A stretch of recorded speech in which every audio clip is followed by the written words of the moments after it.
بسم اللہ الرحمن الرحیم۔ گمنام ایرو کے معزز ناظرین، السلام علیکم۔ آئیے چلتے ہیں کہانی کی طرف۔ جس دوران تم دونوں راتوں میں تھوڑی تھوڑی دیر کے لیے سوئے تھے، اسی دوران مجھے بھی اسی طرح بے ہوش کر کے اس گھر سے لے جایا اور پھر واپس چھوڑا گیا۔ تمہارے بے خبر ہونے کی وجہ سے ان نامعلوم لوگوں کو سیکیورٹی کے دیگر انتظامات کو بھی کچھ دیر کے لیے بیکار کر دینے کا موقع مل گیا۔ مجھے یہ سب انتظامات بے مقصد اور بے مصرف دکھائی دینے لگے ہیں، جن پر میں خاصی بڑی رقم خرچ کرتا ہوں۔ آپ خیریت سے تو ہیں سر؟ اس نے سر اٹھا کر تشویش زدہ نظروں سے میری طرف دیکھا۔ ہاں، فی الحال تو خیریت سے ہی ہوں، تبھی تمہارے سامنے بیٹھا بات کر رہا ہوں، لیکن ان حالات میں تو تمہارے سامنے میری لاش بھی آ سکتی تھی۔ خدا نہ کرے سر، وہ تیزی سے بولا۔ اصل میں مجھے کسی خاص گڑبڑ کے آثار دکھائی نہیں دیے، اور پھر آپ کی طرف سے بھی ہمیں اطمینان رہتا ہے کہ آپ کوئی عام آدمی نہیں ہیں جسے کوئی آسانی سے اپنے ساتھ لے جا سکے، اس لیے میں بر وقت آپ کے بارے میں معلومات کرنے کے لیے حرکت میں نہ آ سکا۔ ملازموں کو بھی میں نے ہی اطمینان دلا دیا کہ صاحب کہیں گئے ہیں، لیکن میں مضطرب ضرور تھا اور اب آپ کو دیکھنے کے لیے آنے ہی والا تھا۔ یہ کوئی سیکیورٹی تو نہ ہوئی طارق خان؟ میں نے تعصب سے کہا۔ کوئی اگر مجھے میرے ہی گھر سے اٹھا کر لے جائے اور کسی کو کانوں کان خبر نہ ہو تو اس سارے کھڑاک کا کیا فائدہ؟ گھر سے باہر میں نے اس لیے سیکیورٹی کی فکر چھوڑ دی ہے کہ میں اس وقت بیدار ہوتا ہوں۔ اگر کوئی مسئلہ آن پڑے تو خود ہی جو کچھ کر سکتا ہوں کر لوں گا۔ اگر کوئی نقصان بھی اٹھا بیٹھا تو مجھے افسوس نہیں ہوگا۔ سوچ لوں گا کہ جو کچھ بھی ہوا جاگتی آنکھوں کے ساتھ ہوا، اور اس کے مقابلے کے لیے میری طاقت ناکافی رہی، لیکن بے خبری میں مارے جانا مجھے گوارا نہیں۔ اپنے گھر سے جسے میں ایک محفوظ قلعہ سمجھ کر سوتا ہوں، میرا اتنے پرسکون انداز میں 30-35 گھنٹے کے لیے غائب ہو جانا میرے لیے کوئی معمولی واقعہ نہیں ہے۔ میں ابھی تک حیرت اور صدمے سے سنبھل نہیں سکا ہوں۔ طارق خان نے اپنی اسٹین گن بیلٹ، ایکسٹرا میگزین اور اپنی ٹوپی اتار کر میز پر رکھ دی اور دھیمے لہجے میں بولا، میں اپنی ذمہ داریاں صحیح طور پر انجام نہیں دے سکا سر۔ میں اپنے آپ کو آپ کی خدمت کے قابل نہیں سمجھتا، اس لیے اجازت چاہتا ہوں، لیکن اگر آپ کو اپنے دشمنوں کے بارے میں ذرا سی بھی معلومات ہیں تو مجھے بتا دیجئے۔ میں اور ظاہر خان اپنے ذاتی حیثیت میں ان کے پرخچے اڑا دیں گے۔ میں نے اسے بازو سے پکڑ کر اپنے برابر بٹھا لیا۔ مجھے تمہارے خلوص یا وفاداری پر شک نہیں ہے، اور نہ ہی میرے کہنے کا مطلب یہ ہے کہ مجھے تمہاری خدمات کی ضرورت نہیں رہی۔ میں اس بات کو بھی پسند نہیں کروں گا کہ تم خود ہی شرمندگی محسوس کرتے ہوئے اپنے آپ کو ان ذمہ داریوں سے سبکدوش کر لو۔ پھر میں کیا کروں سر؟ اس نے بے بسی سے پوچھا۔ میری جان آپ کے لیے حاضر ہے، مجھے بتائیے میں اسے کہاں اور کیسے آپ کے لیے قربان کروں؟ تمہاری جان بھی میرے اپنی ہی جان کی طرح قیمتی ہے طارق خان۔ میں نے اس کا کندھا تھپتھپایا۔ میں اسے بے مقصد اور بے ہنگم انداز میں ضائع ہوتے دیکھنا نہیں چاہتا۔ میرا مقصد صرف اتنا ہے کہ سیکیورٹی کے انتظامات کو کچھ اور بہتر بناؤ، کچھ نئے طریقے سوچو۔ مکان میں کوئی نیا میکینزم فٹ کرانا ہو تو کراؤ، کچھ نئے آدمی رکھنا ضروری ہو تو اپنے مطلب کے آدمی تلاش کرو اور رکھو۔ تم سیکیورٹی کی لائن کے آدمی ہو، جو بھی مناسب سمجھو کرو، میں نے سب کچھ تم پر چھوڑ رکھا ہے۔ ٹھیک ہے سر، میں اپنی سی کوشش کر کے دیکھتا ہوں۔ اس نے گن وغیرہ واپس اٹھا لی۔ ایک اور بات بتا دوں، میں نے کہا، میرا اپنا اندازہ ہے کہ پہلے تمہیں اور ظاہر خان کو گیسٹ ہاؤس میں گیس کے ذریعے بے ہوش کیا گیا، اس کے بعد مجھے بھی بیڈ روم میں نیند کے دوران ہی گیس سے بے ہوش کیا گیا۔ قابل غور بات یہ ہے کہ گیسٹ ہاؤس میں گیس کس طرح پھیلائی گئی؟ گیسٹ ہاؤس گیٹ کے اندر کی طرف ہے، گیٹ میں کہیں ذرا سا بھی سوراخ نہیں ہے، دیواریں اونچی ہیں اور ان پر تاریں ہیں جن میں کرنٹ دوڑتا ہے، کہیں کسی قسم کی توڑ پھوڑ کے آثار نہیں ہیں۔ اصل میں سارا کام تمہیں بے ہوش کرنے کے بعد آسان ہوا۔ نئے انتظامات میں تمہیں یہ نقطہ بھی ذہن میں رکھنا ہوگا کہ آئندہ تم لوگوں کو ڈیوٹی کے دوران گیس سے بے ہوش نہ نہ کیا جا سکے۔ ٹھیک ہے سر، میں سب چیزوں کا جائزہ لیتا ہوں اور نئے انتظامات کے بارے میں بھی غور کرتا ہوں، اس نے کہا اور واپس چلا گیا۔ اس کے جانے کے بعد میں دیر تک سوچوں میں گم رہا۔ مجھے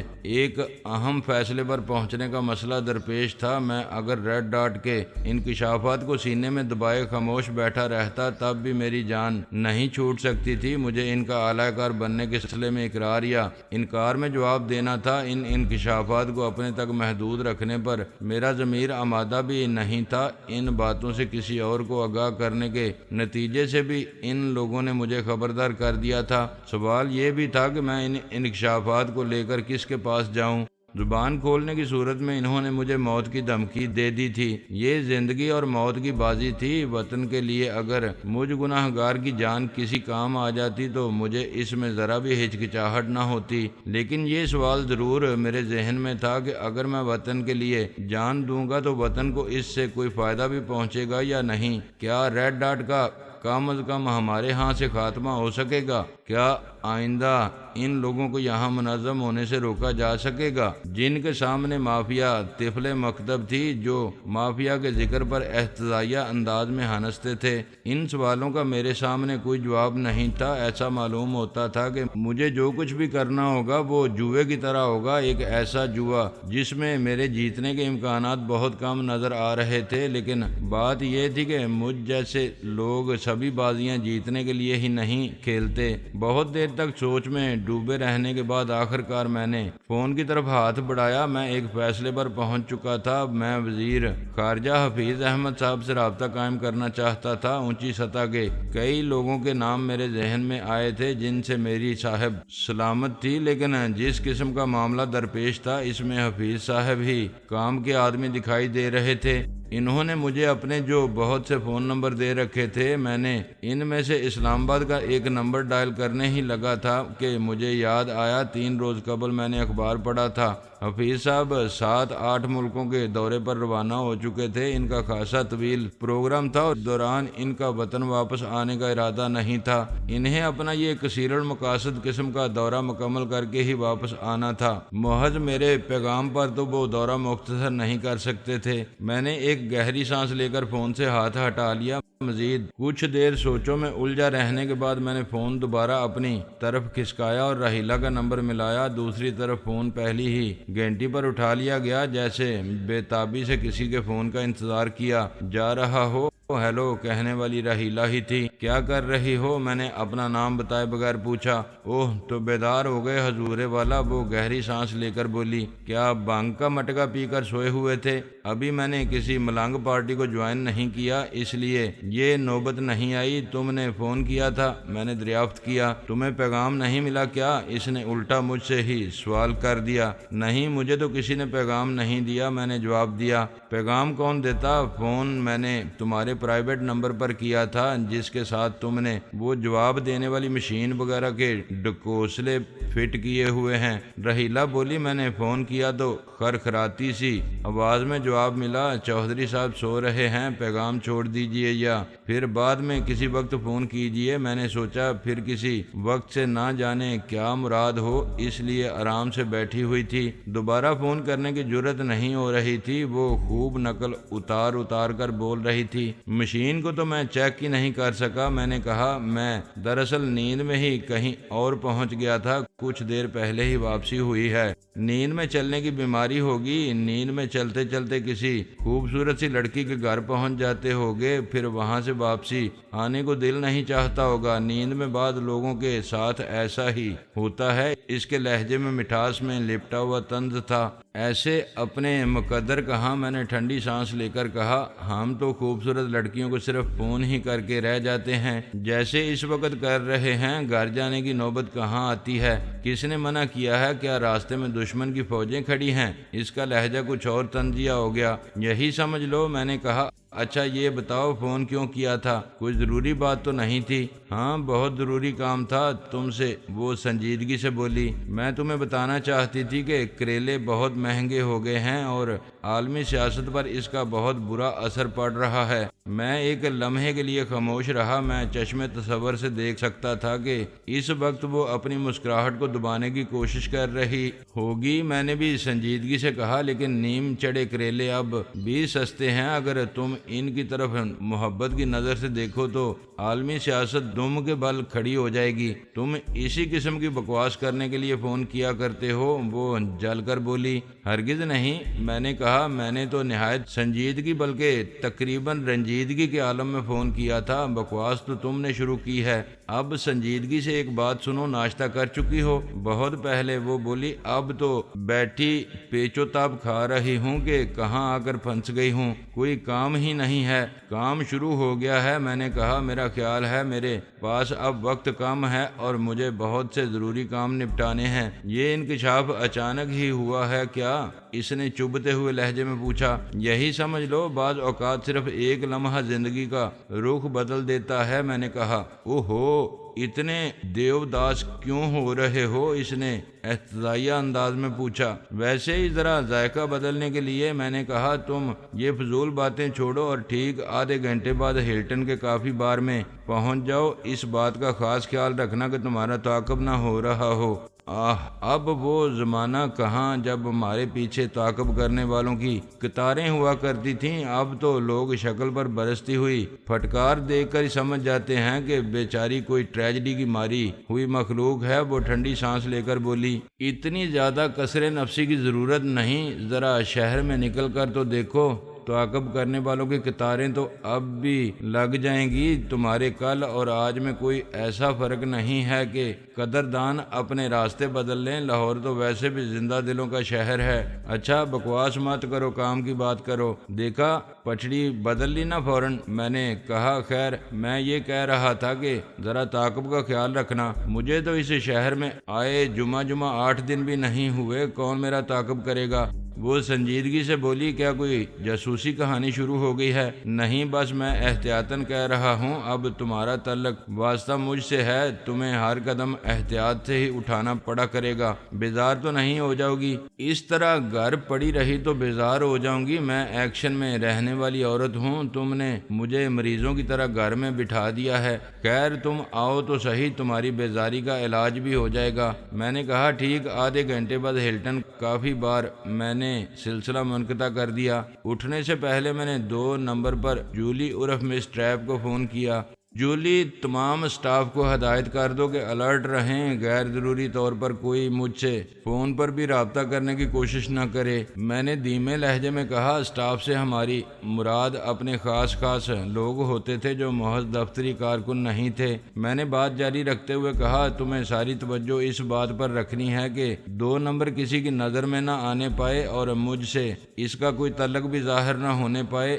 بہت زیادہ محتاط رہنا ہے۔ اوکے سر، جولی نے مستعدی سے کہا۔ کوئی ایمرجنسی، کوئی خطرہ؟ فی الحال نہیں، لیکن ہر قسم کی صورتحال کے لیے تیار رہنا ہے اور یہ سمجھ کر تیار رہنا ہے کہ ہم چیونٹی ہیں لیکن ہمارا مقابلہ ہاتھی سے ہے۔ میں نے کہا، ٹھیک ہے سارے، جولی نے جواب دیا اور میں نے سلسلہ منقطع کر دیا۔ مجھے کچھ نہیں معلوم تھا کہ ہمیں کیا کرنا ہے، میرے ذہن میں کوئی لائحہ عمل نہیں تھا، لیکن میں نے احتیاطاً ساتھیوں کو الرٹ کر دینا بہتر سمجھا تھا۔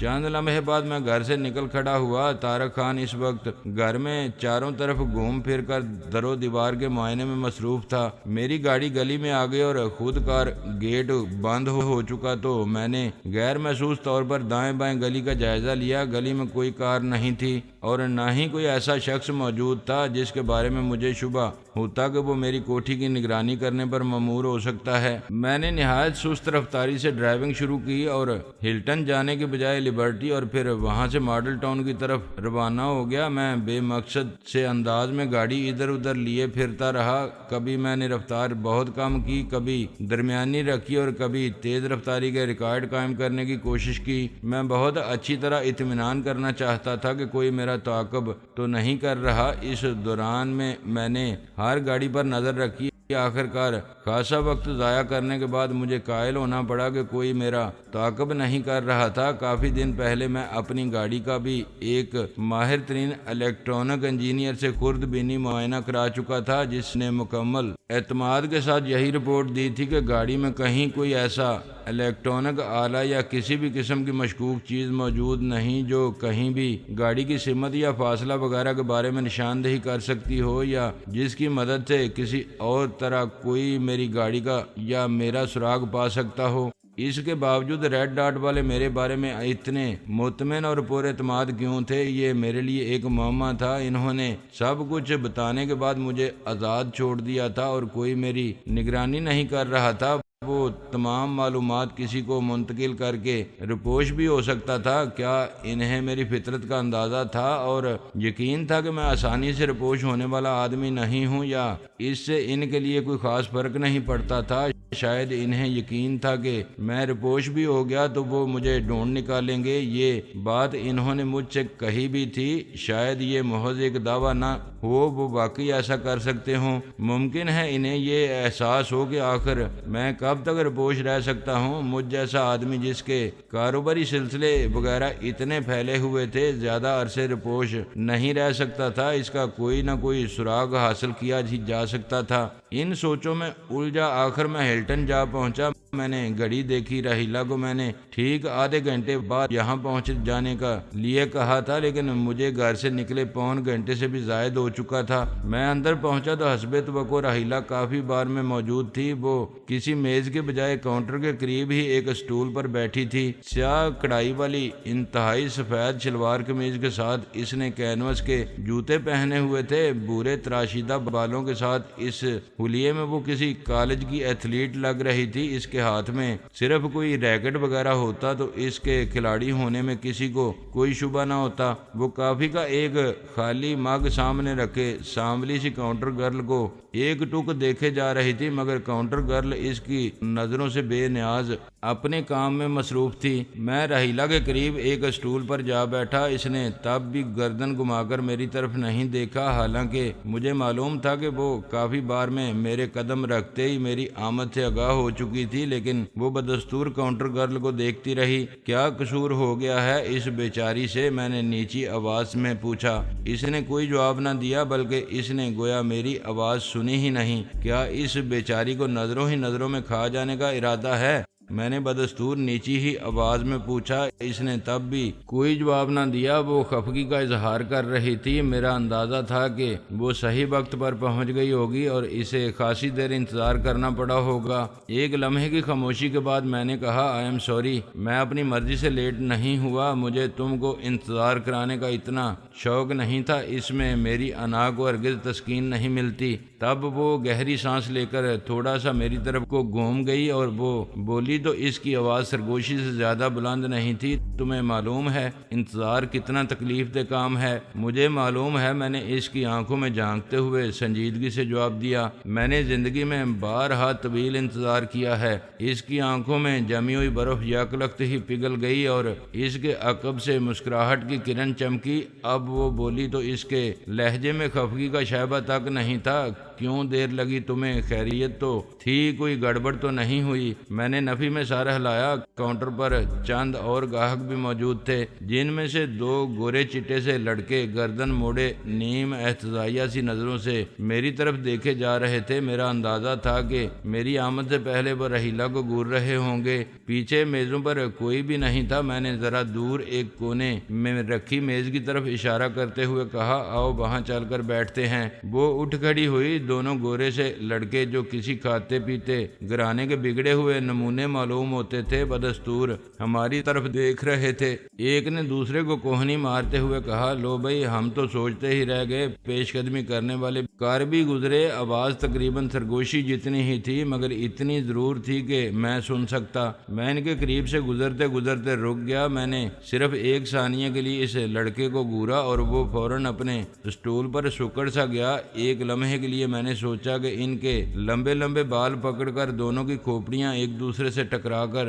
چٹکا دوں، لیکن رحیلہ نے میرا ہاتھ تھام کر کھینچ لیا اور میز کی طرف بڑھتے ہوئے بولی، تمہارا کیا خیال ہے؟ کیا میں ان دونوں کے لیے کافی نہیں تھی؟ لیکن ہماری توانائیاں اتنی فالتو نہیں ہیں کہ گلیوں میں آوارہ پھرنے والے کتوں پر بھی ضائع کرنے لگیں۔ لڑکوں کو کوئی جواب دینے کی جرت نہیں ہوئی۔ ہم کونے والی میز پر جا بیٹھے تو رحیلہ بولی، انہی منحوسوں کی وجہ سے تو مجھے انتظار اتنا گراں گزر رہا تھا، یہ شاید مجھے اپنے ہی طبقے کی کالج گرل سمجھ رہے تھے۔ عمر چور لڑکیوں کی یہی تو مصیبت ہے، میں نے ٹھنڈی سانس لے کر کہا۔ کئی بچوں کی مائیں بن جاتی ہیں، تب بھی ان کے رشتے آتے رہتے ہیں، اوپر سے تم نے حلیہ بھی بالکل کیئر فری قسم کی لڑکیوں والا ہی بنا رکھا ہے۔ میں نے تو کسی بھی قسم کا حلیہ نہیں بنایا، میں تو جیسے بیٹھی تھی ویسے ہی اٹھ کر چلی آئی۔ تم نے بالکل کسی CIA ایجنٹ کی طرح ٹھیک وقت پر پہنچنے کی ہدایت کی تھی۔ میں ڈر گئی کہ معلوم نہیں کون سی